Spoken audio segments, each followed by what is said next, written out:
I'm in Coos Bay, Oregon, right near the Pacific coast, and this is a really cool machine. It's a 1902 Dolbeer steam donkey, or a steam spool donkey. And the way this thing worked is a steam engine, which is what this tall vertical chamber is, gets fired with coal. So you put coal in here, and the coal was operated by the wood buck. So either wood or coal was thrown in there, and the wood buck, his job was to keep this thing fired up.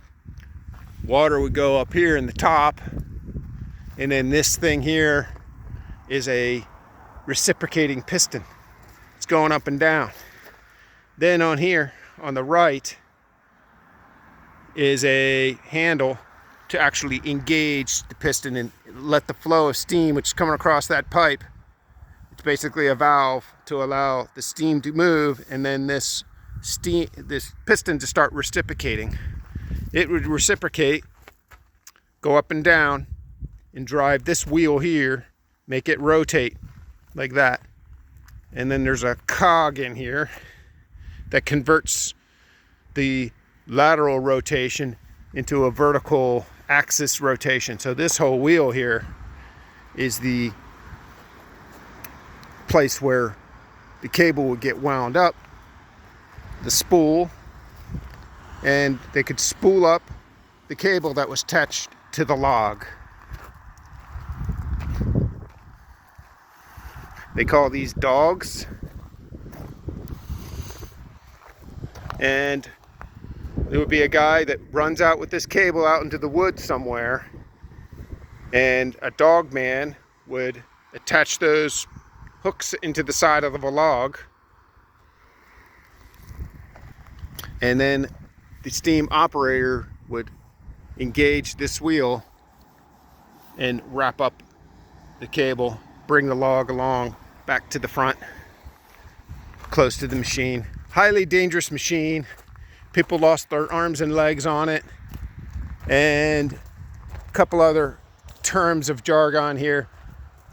The dogger is the guy that hit that hammer into the log, the hooks into the log. The sniper would shape the front of that log into a point shape.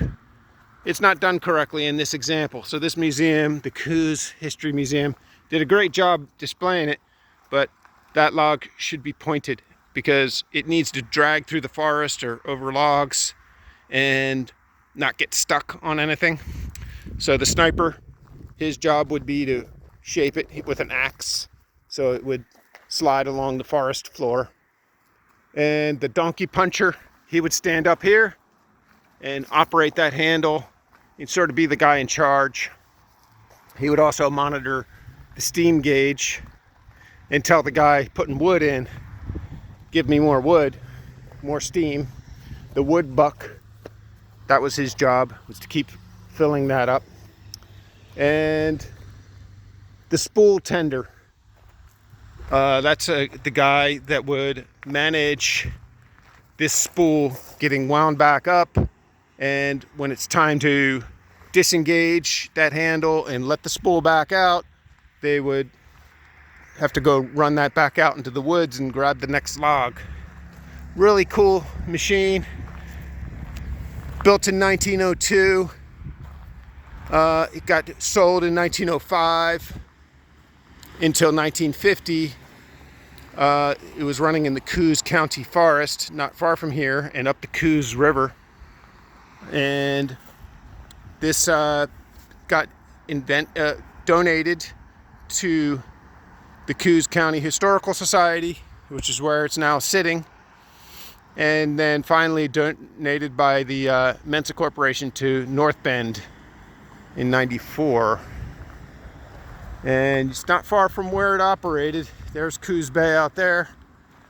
It's August, but it feels wintry out here. Northern part of the Pacific coast. There's a channel here, and often logs were brought through this channel and floated to the trains or wherever it was going. So pretty cool little piece of tech. 125 years old. Neat.